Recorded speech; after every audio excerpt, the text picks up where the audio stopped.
Quand tu creuses l'énéagramme pour apprendre à te connaître, il arrive que tu tombes sur une porte fermée. J'y vais. Sarah Connor. C'est à côté. Cette porte fermée, c'est un élément du modèle que tu ne comprends pas et qui te bloque pour approfondir l'énéagramme et bien comprendre les 9 énéatypes. Parmi les différentes portes fermées que tu peux rencontrer, il y en a une en particulier qui revient très souvent dans les bilans de personnalité que je fais. Le cadre. Dans quelques minutes, tu vas enfin comprendre ce sujet auquel, faut se le dire en face, la plupart des gens ne comprennent rien, alors qu'il est central dans la psychologie du type 6 énéagramme. Et il nous concerne tous également, comme je vais t'en parler dans quelques instants. Si ça t'intéresse, mets un pouce, abonne-toi et rendez-vous après le générique. Fabien, allez Fabien, réveille-toi. C'est l'heure de te réveiller. Alors c'est quoi un cadre? Imagine, tu es au milieu des sables mouvants, ça bouge de partout et tu ne peux te reposer sur rien. Et tout à coup, qu'est-ce que tu vois au milieu? Une dalle en béton juste là en plein milieu. Alors tu te réfugies sur la dalle en béton et tu n'en sors plus. Puisque c'est la seule chose sur laquelle tu peux te reposer, sur laquelle tu peux t'appuyer, qui est solide et stable. Normal. Le terrain se dérobe sous mes pieds, je m'enfonce. Et pourquoi je m'enfonce pas, moi? Sans doute parce que vous êtes sur une bande de terrain dur et moi sur une bande de terrain meuble. Si on n'avait pas quitté la route, ça serait pas arrivé, c'est vous qui avez voulu couper. Et vous vous enfoncez sans réagir? Et si je réagis, je m'enfonce encore plus, c'est bien connu. Faut pas se débattre dans les sables mouvants. Le cadre, c'est un système de référencement psychologique auquel on a tous recours, qui influence nos pensées, nos émotions, nos comportements. Et dans le cadre, c'est le cas de le dire, de ce qu'on va parler aujourd'hui, c'est surtout un élément de sécurité et de réassurance. C'est le seul endroit dans lequel certains profils psychologiques vont se sentir en sécurité. Par exemple, si je commence à te toucher le corps, à prendre ton pouls, à te demander d'ouvrir grand la bouche et à faire ah, et que je suis ton patron, ça sonne un peu bizarre, voire carrément dérangeant. Par contre, si je suis ton médecin, bah ça paraît normal en fait, c'est juste une visite de routine. C'est une question de cadre. Bravo,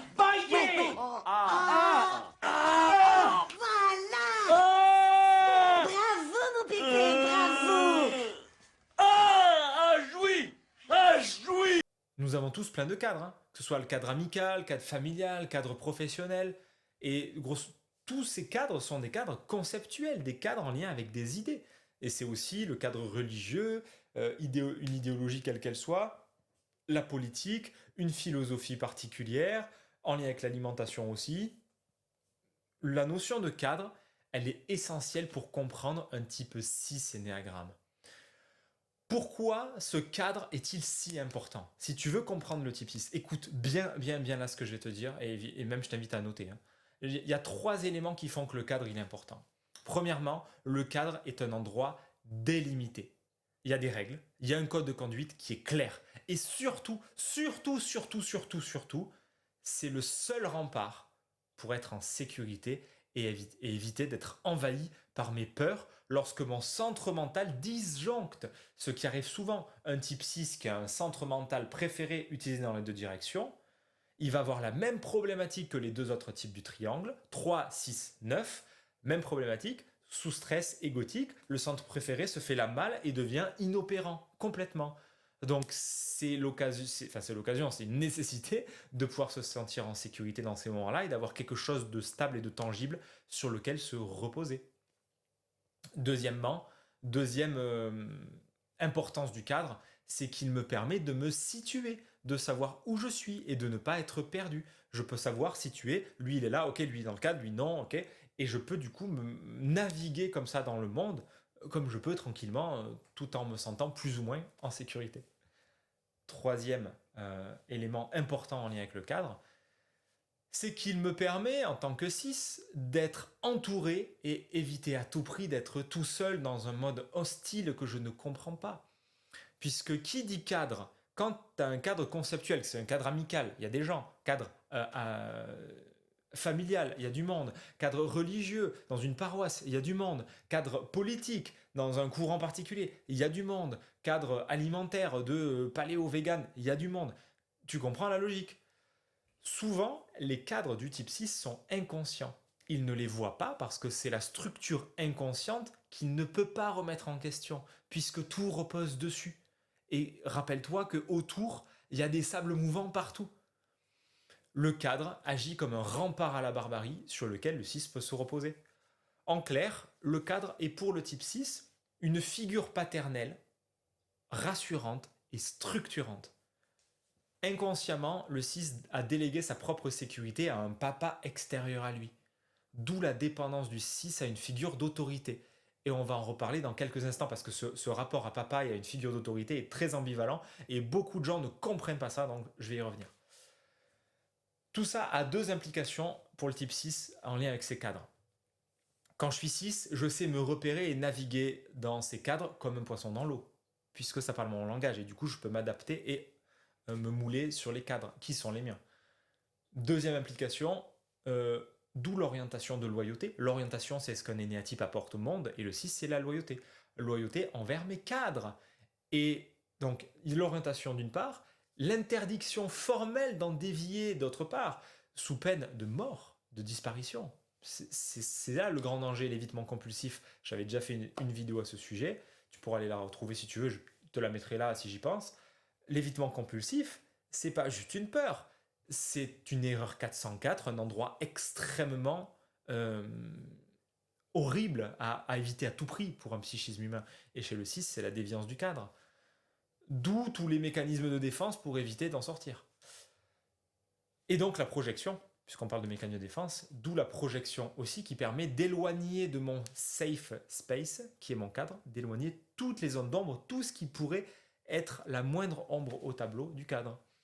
Donc quand tu es en relation avec un type 6, dis-toi bien que c'est la seule façon pour lui de vivre la sécurité, un tantôt de sécurité. C'est une quête permanente de sécurité, ça ne veut pas dire qu'il la vit tout le temps, bien au contraire. Il a très peur d'être tout seul, sans soutien et de ne pas vivre cette sécurité, mais il la recherche proactivement, c'est très important pour lui. Tant qu'il n'a pas appris à se créer son propre papa intérieur, du coup il va avoir besoin de plein de cadres extérieurs à lui. Maintenant, j'aimerais te parler de l'ambivalence du 6 par rapport au cadre et à l'autorité. Parce que les types 6 disent souvent qu'ils détestent l'autorité et les cadres. En tout cas, je l'ai entendu vraiment fréquemment dans mes accompagnements individuels et j'ai reçu beaucoup de types 6. Et ça revient souvent. « Ah mais Fabien, moi j'aime pas les cadres, c'est pas possible, je suis 6, je déteste l'autorité. » Justement, venons-en mon cher Padawan. En réalité, il y a une ambivalence sur ce sujet. Il y a deux types d'autorité. D'abord, il y a l'autorité du cadre. L'autorité du cadre va amener une loyauté indéfectible envers la figure de référence. Ça ne va pas être remis en question, on ne va pas questionner, on va juste s'en remettre à cette autorité et faire ce qu'il faut.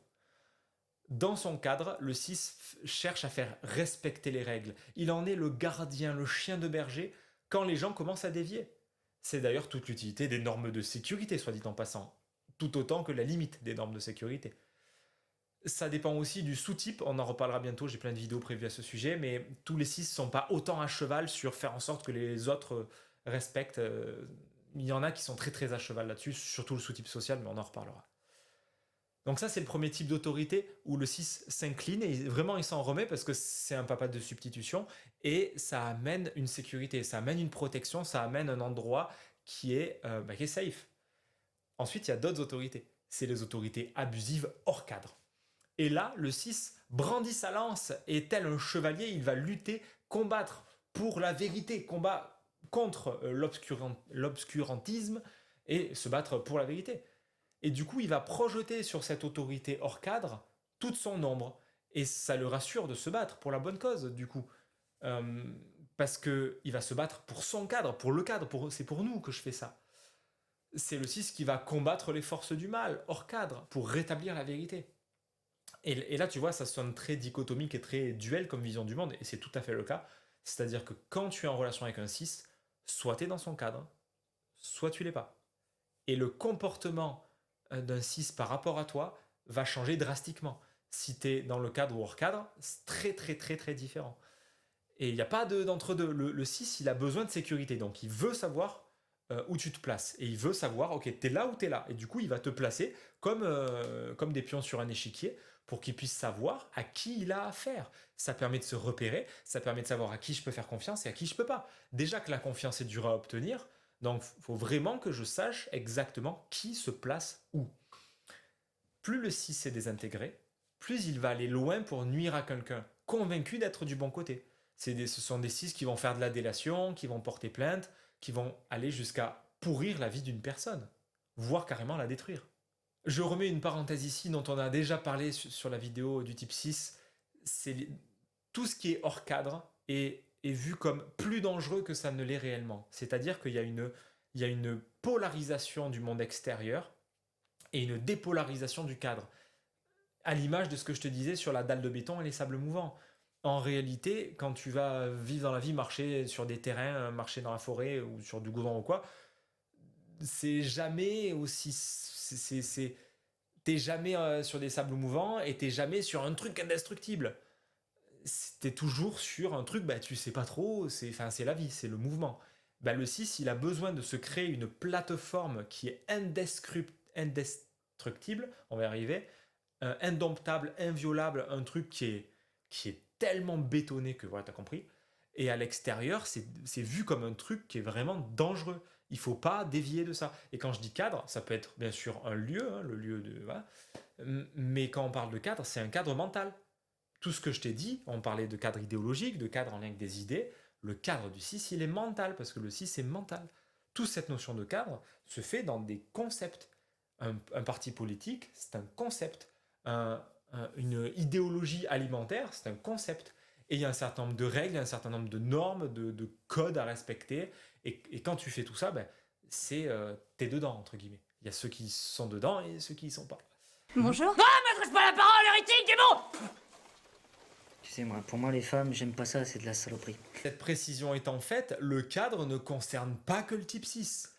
Le type 6 est bien sûr celui chez qui ce sujet est de la plus haute importance et qui génère le plus de tension. C'est une condition sine qua non. C'est le plus gros sujet de tension de la vie d'un 6, ce sont ces cadres, puisque tous ces mécanismes de défense sont en lien avec la projection, la déviance du cadre et tout ça, et la loyauté et tout ça. Donc il y a d'une part le 6 chez qui c'est omniprésent. Maintenant, on est beaucoup à être concernés par le point 6. Je dis on, je m'inclus dedans parce que les 3 et les 9 qui ont le mental en soutien et qui vont se désintégrer dans le point 6, ils vont avoir les mêmes problématiques. Un 9 qui a l'instinctif en premier, un 3 qui a l'émotionnel en premier.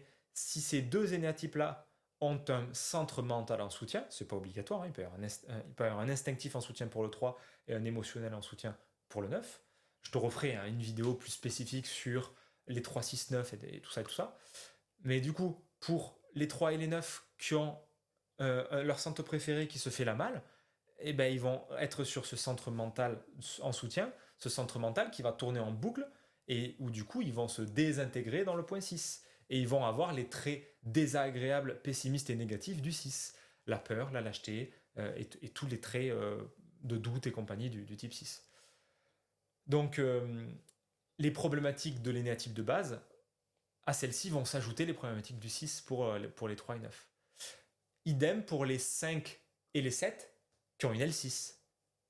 Donc ça commence à faire pas mal de monde et ça fait probablement un bon tiers de l'humanité qui est quand même concernée par le point 6. Plus largement, le psychisme de tout individu est soumis à la notion de cadre, comme je te l'ai dit.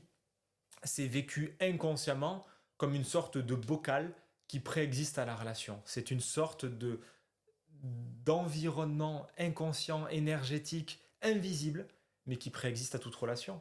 Quand tu vas voir ton médecin, quand tu vas voir des amis, quand tu vas chez la boulangère, il y a des choses codifiées. Ce matin, quand j'étais à la salle de sport, je m'amusais de voir, il y a le cadre salle de sport, c'est-à-dire que ça serait malvenu que tu te lèves et que tu commences à mettre, j'en sais rien, de la musique de la Zumba et que tu commences à faire hop, hop, là, là, là, ou que tu commences à mener ton piano et à jouer en plein milieu de la salle de sport. Ça serait juste pas le propos, c'est hors cadre, tu vois. Donc il y a un cas, tu vas à la salle de sport, tu vas voir des gens qui font leur machine, leur truc, leur machin, c'est très codifié Et si tu commences à venir faire un truc qui n'a rien à voir, on va regarder que toi et tu vas faire peur à des gens. Donc, le cadre, c'est omniprésent, c'est dans toutes les interactions humaines en permanence. Maintenant, pour illustrer et terminer cette vidéo, j'aimerais te partager l'humour de cadre. Il est fréquent que les types 6 soient vus comme pas drôles ou se déclarent eux-mêmes comme incapables d'humour. J'en ai entendu plus d'un me dire ça. En effet, chez le 6, c'est difficile de faire de l'humour parce que ça amène une incertitude, une sorte de chaos qui met à mal sa structure psychique. Puisque l'humour, c'est justement de créer de la surprise, de créer là où tu t'y attends pas. Et du coup, ça peut être inconsciemment super inconfortable pour les 6. D'où le fait qu'ils peuvent avoir autant du mal à faire de l'humour. Ceci dit, les 6 ne sont pas forcément dénués d'humour. Et j'ai envie de te partager 2 exemples issus du fantastique cerveau de Alexandre Astier, dont je ferai probablement une analyse de personnalité un jour. Les 1 d'Attila sont à nos portes, sire. Notre dernière heure a sonné. Attila? Combien ils sont? Qui ça? Comment qui ça? Les 1? Je sais pas, il y a Attila et un autre, je crois. Non mais les 1, ils sont combien? 3000? Ça dépend. Attila, vous le comptez comme un 1? Bah, il y a Attila et un 1, ça fait 2. 30 degrés, c'est un rapport avec la température ou pas? Non. Ah ouais, on a bien fait de laisser tomber. On avait essayé un truc avec des glaçons, mais c'était naze. 30 degrés, c'est un angle. Un angle? Les angles, c'est un peuple. Non, non. Enfin si, c'est un peuple, mais là, on parle pas de ça. C'est hyper compliqué quand même. Comme tu l'as vu dans ces extraits, cet art de jongler entre les cadres est typique de l'humour du 6 et de l'humour d'Alexandre Astier, et c'est omniprésent dans Kaamelott d'ailleurs, et c'est ce qui fait que c'est si drôle quand on aime ce type d'humour. Là, par exemple, dans le dernier extrait, tu as 2 cadres, les 30 degrés température et les 30 degrés d'angle. Et tu as comme ça, comme 2 lignes temporelles qui viennent se chevaucher et ils passent de l'un à l'autre. Et tout au fil de l'épisode, il y a comme une sorte de passer de l'un à l'autre et de créer l'humour par ce côté-là. Si tu veux approfondir la notion de cadre, je t'invite à regarder tout Kaamelott en ayant à l'esprit que la table ronde et la quête du Graal, c'est le cadre du roi Arthur. Ça va t'aider à saisir toutes les nuances et la façon dont ça peut s'exprimer chez un 6. C'est aussi l'occasion de voir le psychisme d'Alexandre Astier à travers son œuvre, au passage. Et si tu veux explorer aussi ça plus en avant, surtout pour ton cas personnel, tu peux bien évidemment te procurer Bas les masques, me contacter sur mon site si tu veux, tu auras des liens en description pour pouvoir cheminer toi-même, pour valider ton type, si tu pensais de type 6, ou si tu veux justement aller explorer ces cadres qui sont les tiens. Bref, tu trouveras tout ça en description. Si cette vidéo t'a apporté quelque chose et t'a éclairé par rapport à cette notion de cadre, bah, je t'invite à mettre un pouce. Si tu as des gens qui ne comprennent pas cette notion-là, bah, envoie-leur la vidéo. Et puis, mets-moi en commentaire aussi, est-ce que ça t'a aidé à mieux saisir? Est-ce que tu as peut-être des questionnements ou des exemples que tu as envie de partager? Je te lirai avec plaisir. Et on se retrouve bientôt dans une prochaine vidéo. Moi, la canne, ça m'aide. Je visualise le caillou dans l'eau. J'ai l'impression de faire partie d'un tout. Moi, le caillou, le fil, le lac, le ciel. C'est entier, vous comprenez? C'est bien fini. C'est pour ça, moi, je me dis, c'est dans ces moments-là qu'on peut bien comprendre des trucs.